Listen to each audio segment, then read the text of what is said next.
on se cache toujours vers cette idée qu'effectivement, sans le Qatar, il n'y aurait pas. Donc finalement, il y a effectivement, comme appelé David, une forme de ruissellement que tout cet argent-là, in fine, profite quand même aux uns et aux autres.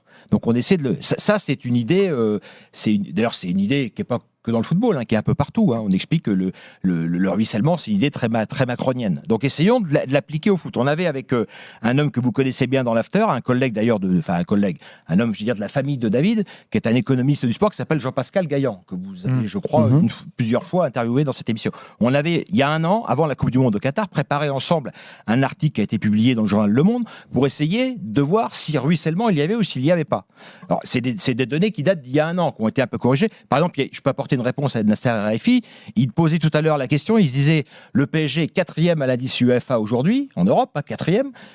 Combien était-il avant notre arrivée? Moi, la réponse, on l'avait écrite, il était 38e. Donc on voit effectivement, c'est pas très compliqué, par les résultats, par la dimension, par la surface médiatique, par la popularité, que...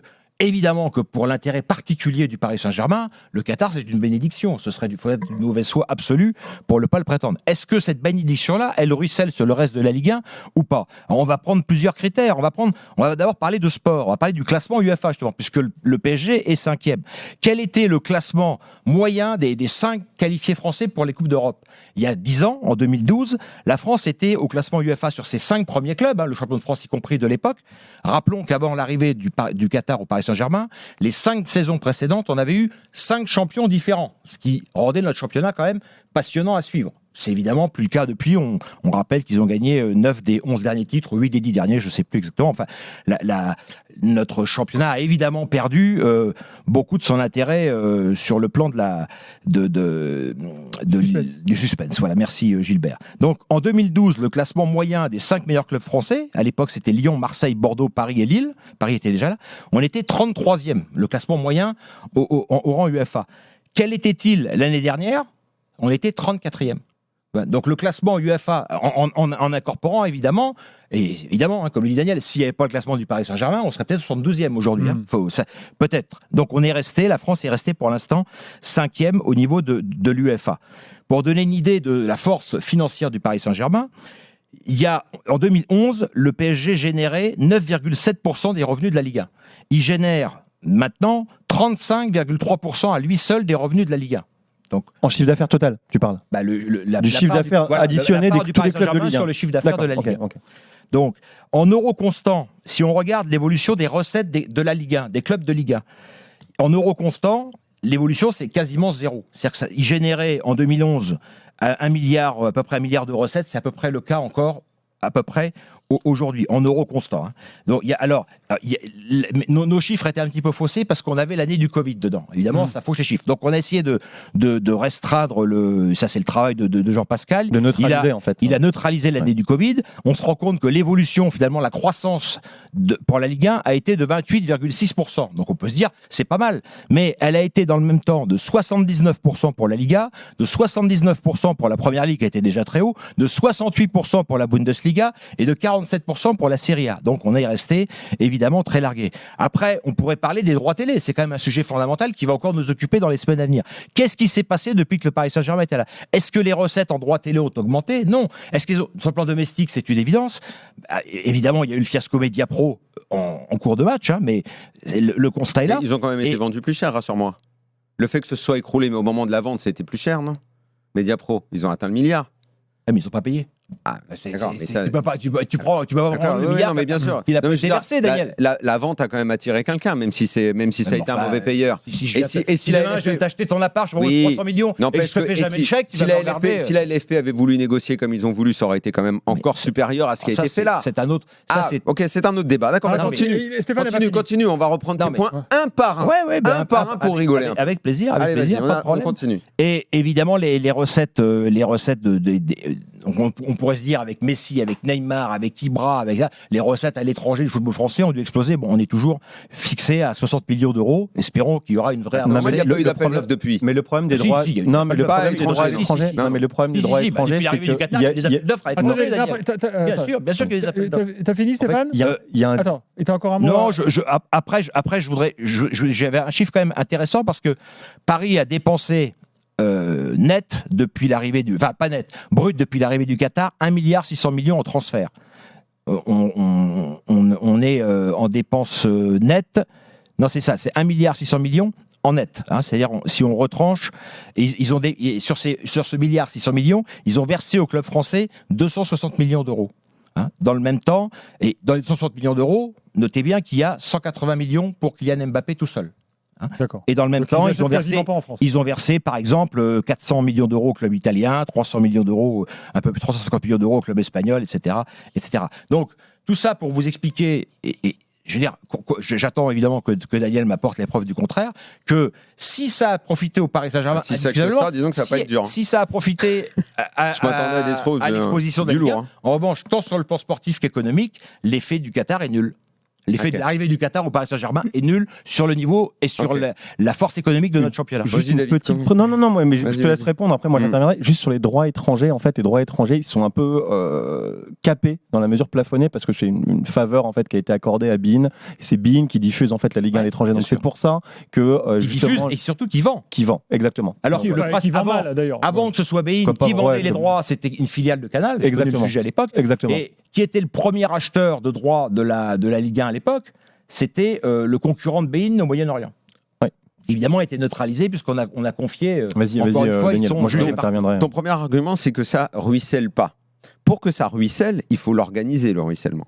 Pour que tu organises le ruissellement, c'est pas le PSG qui va l'organiser. Le PSG n'est pas responsable de ce qui se passe dans les caisses des autres. Pour que tu organises le ruissellement, il faudrait demander à la LFP, par exemple, de modifier la clé de répartition des droits télé. Si tu veux, par exemple, que ce soit un peu plus égalitaire, comme c'est fait en Angleterre. Puisque tu parles de ruissellement, il y a des pays où ça a ruissellé totalement à l'envers. Ça n'a pas empêché ces équipes-là d'avoir des résultats en Coupe d'Europe. Le ruissellement en Espagne, quand pendant des années et des années, les droits télé étaient vampirisés par le Barça et le Real, n'empêchait pas des clubs qui avaient beaucoup moins d'argent, des budgets à 50-60 millions, de nous coller des dents à nos équipes qui avaient 100 millions de budget. Il y a l'Aves qui a fait une finale de Coupe d'Europe, par exemple. Voilà. Et en plus, surtout, là, on voit encore... Attends, il faut me laisser finir maintenant. Maintenant, il faut me laisser finir. Sans parler du Portugal, où c'est même pas que c'est vampirisé, parce qu'ils sont encore restés pendant des années à la négociation individuelle, où 2 clubs, 3 clubs max se partageaient tout le reste. Ça n'empêchait pas Braga et d'autres clubs de venir nous taper quand même. Le ruissellement ne pouvait pas être organisé par le Paris Saint-Germain. C'est pas vrai. C'est la LFP. C'est pas ce que je dis. C'est la LFP qui, sous la pression d'autres présidents, notamment Labrune quand il était à l'OM et Labrune quand il est président aujourd'hui, de croire toujours que c'est bien de donner de l'argent aux plus riches parce que les plus riches vont gagner des matchs en Coupe d'Europe, qu'ils achèteront des joueurs aux autres et que cette espèce de process économique. C'est la théorie des locomotives. Voilà. De toute façon, la théorie de ouvertement profitera à tout le monde. En fait, sur le papier, ça tient la route. Sauf que dans les faits. Sauf que dans les faits, non, parce que lui, il accuse le PSG de ça. Alors que ça n'est pas la cause. J'accuse pas le PSG. Je te dis, pour le PSG, c'est royal. Qui peut nier que c'est... Alors, si tu ne contredis pas ça, on continue. Les droits télé, qui n'ont pas augmenté. Je contredis dans ce que tu dis. En 2011, l'espèce de monopole qu'a organisé Canal+ sur les droits télé pendant longtemps, au risque, sans parler de ce qui s'est passé en 2004, quand TPS avait gagné l'appel d'offres, et que par magouille politique, ça a été inversé pour que Canal récupère les droits. Je pense que tu dois le savoir, tu étais là à l'époque, et moi je l'ai vécu de l'intérieur. C'était pas en 2004. Mais t'as raison. Il y a eu un appel gagné par TPS et Le Gret s'est mis d'accord pour dire qu'il avait été infructueux. Okay. C'est vrai. Donc, ça a permis.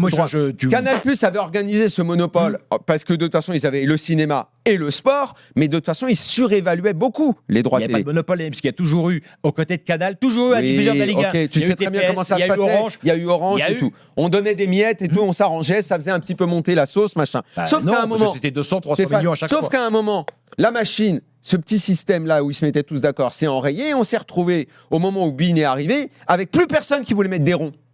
Plus personne à ce moment-là. Et si beIN à ce moment-là avait pas mis des ronds, je peux t'assurer que le foot français, à ce moment-là, il se cassait la gueule. Quand Hollande est intervenu en tant que président de la République pour pousser Canal à remettre de l'argent, parce que sinon, c'est toute l'industrie du cinéma qui se cassait la gueule, et qu'ils ont demandé, il faut venir. Il n'y a pas intervention politique, là? Qu'est-ce qui se passe pour sauver le football français à ce moment-là? Non, mais c'est pas le sujet, Daniel. Donc, mais tout se tient. Tu peux pas reprocher. Tu peux attaquer plein de sujets périphériques. Moi, je te tiens au sujet du ruissellement de la valeur du Paris Saint-Germain sur le reste du foot français. Le ruissellement, c'est la LFP qui aurait dû l'organiser. Je t'aurais répondu là-dessus. là-dessus. La gestion des autres La clubs. LFP, c'est les clubs français. La gestion des autres C'est clubs. pas un assist. Quand C'est à un pas, moment- c'est pas, la FP, c'est pas une entité indépendante, c'est les clubs. La C'est FP. tous les clubs qui votent. Bah oui, Bon, c'est les quand clubs. tous les présidents C'est ont les clubs. décidé, les premiers, d'inviter Nasser en grande pompe, de lui dérouler le tapis rouge, de tous lui manger dans la main.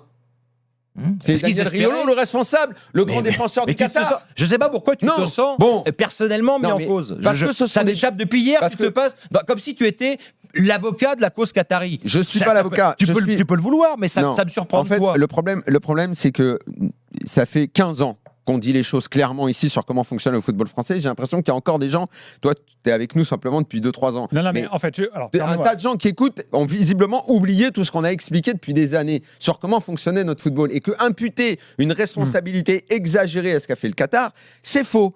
Ils sont arrivés, il y a eu énormément d'argent qui a été mis dans le football français grâce à eux, qui Mais n'a non, pas toujours il y en a été pas bien eu tant que utilisé. ça, Il y en a pas eu tant que ça. CVC, c'est énormément d'argent. CVC, c'est beaucoup d'argent. Alors, CVC, CVC, c'est c'est Mais intéressant, encore une fois, parce ça a été mal. je pense- CVC, c'est Attends, qui a les amis. accepté la CVC, c'est une répartition avance sur recette. Qui l'a pas- accepté? Mais oui, mais je suis d'accord avec toi, Daniel. Sur le dossier CVC, on est Qui a 100%. dénoncé on cette est 100% répartition dès le d'accord. premier jour? Moi, ça a fait Ouais, tout un mais chapitre. Je suis d'accord. Dans mon bouquin Ouais. Chaos Football Club, on a invité Christophe Boucher ici pour Mais même, dénoncer. on a parlé pour je crois, dénoncer une fois ça. avec David ici Donc, aussi de ça. Qu'on vienne Multipropriété. pas nous dire que nous dans l'after Mais- on défend le Qatar ou que moi je défends le Qatar. c'est pas mon C'est de sujet. la connerie, c'est de la fadaise. Nous on a toujours tout expliqué, sauf que il faut expliquer les choses avec des faits clairs et nets. C'est tout. Ce Il que faut... j'ai fait, ce que j'ai fait. Non. Si, mais si, Non, si. non, La non. position Il y a des des clubs choses sur français en lesquelles tu te Europe, trompes. elle n'a pas bougé je- d'un je- iota, je alors vais- qu'on aurait je pu vais imaginer jouer qu'elle mon nous rôle. tire vers le Je haut. vais jouer mon rôle D'arbitre. de synthétiseur, on va dire. Non pas synthétiseur de Claude François à l'époque. Jean-Michel Jarre. De Non, Jean-Michel ça, Jarre. pas Claude François, Jean-Michel Jarre. Ouais. Jean-Michel Jarre. Non mais en fait, Stéphane explique quelque chose depuis la vision parisienne. Daniel, toi, tu as une explication globale Économique, tout européenne, simplement. C'est française. Mais en fait, au fond, les gars, moi je vous écoute attentivement depuis hier Non. soir, mais vous êtes pas très éloignés, hein, parce que moi je t'entends parler du Qatar, effectivement, Daniel, depuis des années. T'es globalement sur la ligne de non, Stéphane. je suis pas sur cette Si, ligne-là. mais Non, c'est vous- pas vrai. C'est pas Après, vrai. il peut y avoir quelques différences Moi, sur je les clés de n'enfonce pas et je ne répartition, défends etc. pas. J'analyse des faits. Je vois que notre football a été mal géré avant. Je me souviens, avant que le Qatar arrive, Frédéric C'est bien ce Thirier que je dis. et Toi, son t'as fameux une vision plan globale. Foot Pro qui, en 2012, devait nous emmener au sommet. Quand tu dis que les années avant PSG, c'était bien, ou Non, moins j'ai pas bien, dit ça. ou pareil, Non, je te c'était dis, je compare. catastrophique. Je compare. C'était catastrophique. Le PSG... Je vais- Non, mais Le je vais te PSG attends, et Daniel. l'OM. Alors, je vais te. Le je vais- PSG et l'OM sont les deux clubs qui tirent le football Ah bah français oui. depuis 30 ans. C'est la seule vérité. Les audiences, les affluences au stade ne sont générées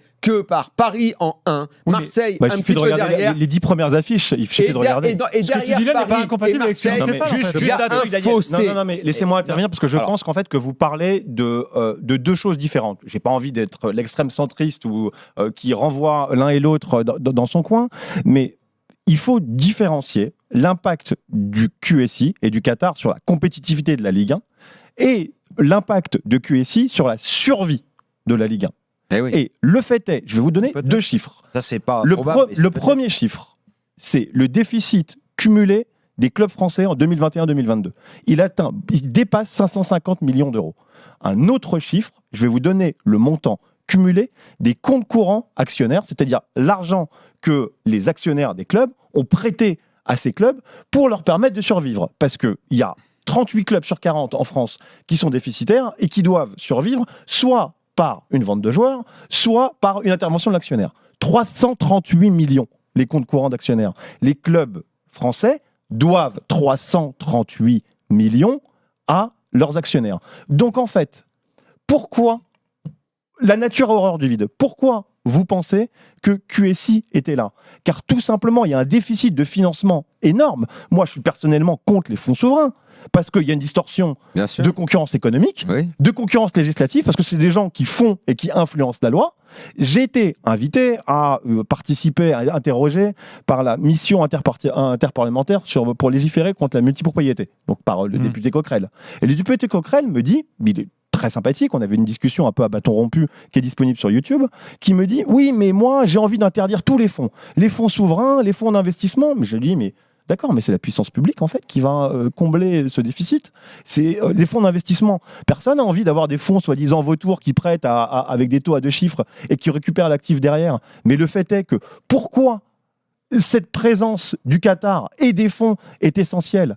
Car il n'y a eu aucune règle prudentielle de la Ligue qui limite les déficits, qui a imposé un salarié. Il y a la DNCG. Mais la DNCG, elle ne limite rien du tout. La DNCG, elle limite rien du tout. Ne serait-ce qu'en cas de reprise de club, elle n'a qu'une valeur consultative. Donc en fait, on impute aux autres nos responsabilités. Les carences de notre football ont été exploitées et ce sont eux qui ont été mauvais.